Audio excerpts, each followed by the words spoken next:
Today on Sand Custom Growers.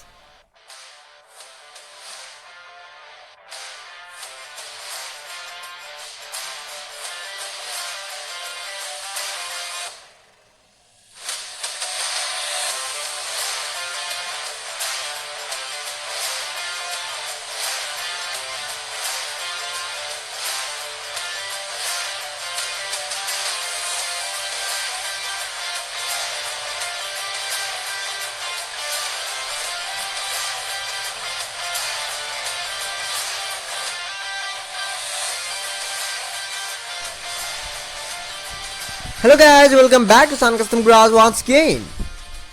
सो दोस्तों, हमारे आज के इस नए वीडियो में अपलोड होने वाले एक और यूनिकली कस्टमाइज स्केल मॉडल जो कि ओरिजिनल जो मैंने खरीदा था, लेकिन इस कार को कस्टमाइज किया गया है सैन कस्टम ग्रास के खुद का स्टाइल में। तो क्या आप इस कार को देखने के लिए तैयार हो? ओके, तो कार में से आने ही वाला है 1, 2 and 3। तो the fully redetailed and customized Ford Mustang GT। ये देखिए,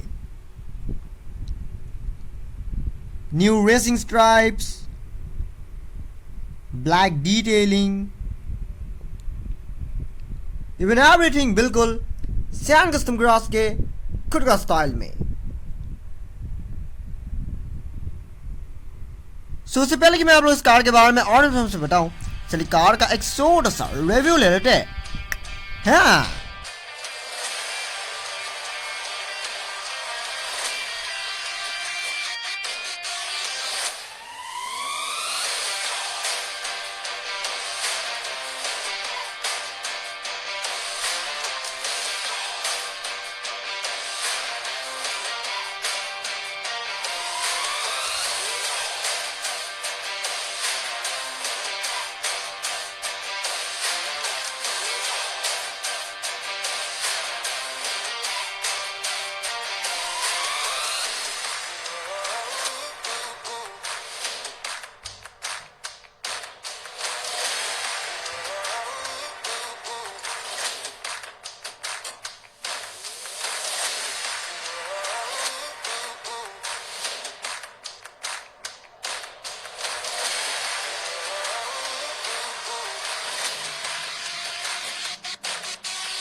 सो ये कार जितना कि मुझे याद है, मैंने कार आई थिंक 2019 के 20 में शायद खरीदा था।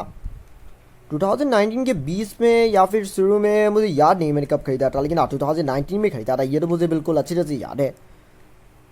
सो ये एक्चुअली में एक मेटल स्पीड जोन नाम की एक कंपनी का है। ऑफ कोर्स यहाँ पर आप लोगों को नीचे लोगो भी देखने को मिलेगा, ये देख सकते हैं आप।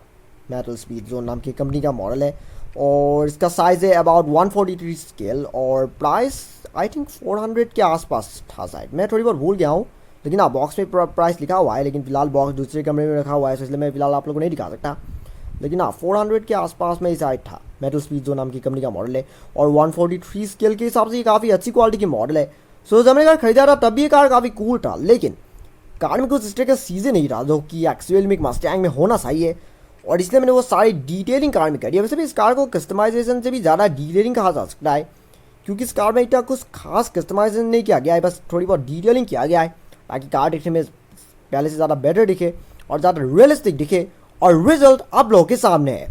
तो सबसे पहले बारी आती है कार की फ्रंट एंड की। अगर फ्रंट एंड की बात करें तो फ्रंट एंड में इस रेसिंग स्ट्राइप के अलावा और कोई और ज़्यादा मॉडिफिकेशन डन नहीं हुआ है, क्योंकि कार पहले से ही कूल था। इवन ये सब ग्रिल जैसे और हेडलाइट जैसे चीज़ों पर डिटेलिंग तो ओरिजिनल ही था, तो और इसीलिए मैंने सामने और कोई ज़्यादा मॉडिफिकेशन नहीं किया, सिर्फ ये रेसिंग स्ट्राइप फिट कर दिया। सो कार की जो मेन स्टाइलिंग है वो मैंने थोड़ी बहुत बॉस 302 से इंस्पायर होकर बनाया है ऑफ कोर्स।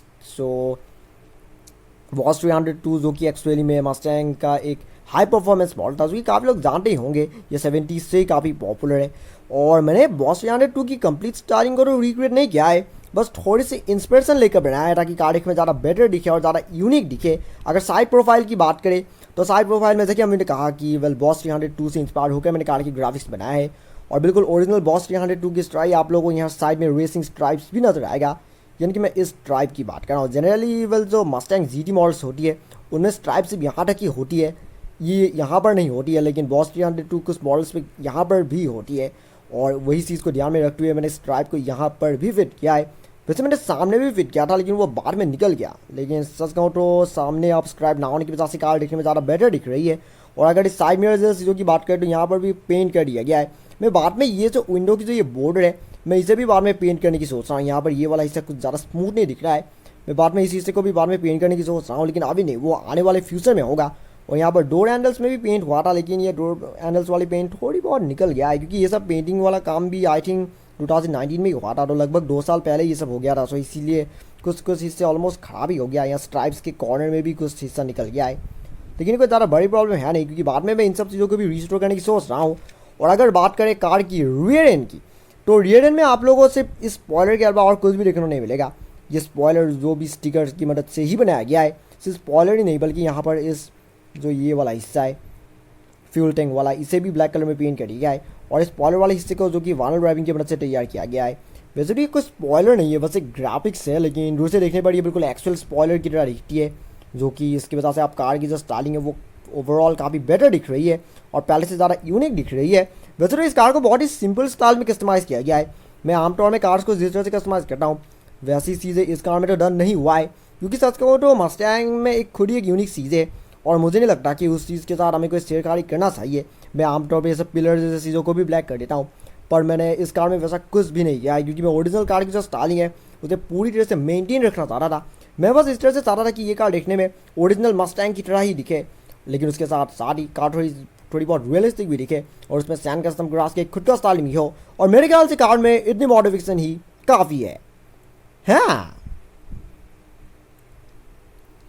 सो फाइनली वक्त हो रहा है इस वीडियो को एंड करने का। मैं उम्मीद करता हूँ कि आप लोगों की कस्टमाइजेशन पसंद आया होगा, क्योंकि इस तरह की चीज़ें जैसे कि मैं हमेशा कहता हूँ कि वेल देखने में आसान लगता है, लेकिन जो बंदा ये सब काम करता है सिर्फ उन्हें समझ में आता है कि सिर्फ कितना मुश्किल है। छोटी छोटी पार्ट्स को इसे काटना, वेल में डिटेलिंग करना, इसे काफ़ी मुश्किल काम है। सो प्लीज़ मेरे काम को रेस्पेक्ट कीजिएगा। और अगर आपको ये वीडियो सच में पसंद आया, don't forget to like, comment, share and subscribe to my channel, and also click the bell icon so you get notifications of every new video. And thank you very much for watching my video and have a nice day.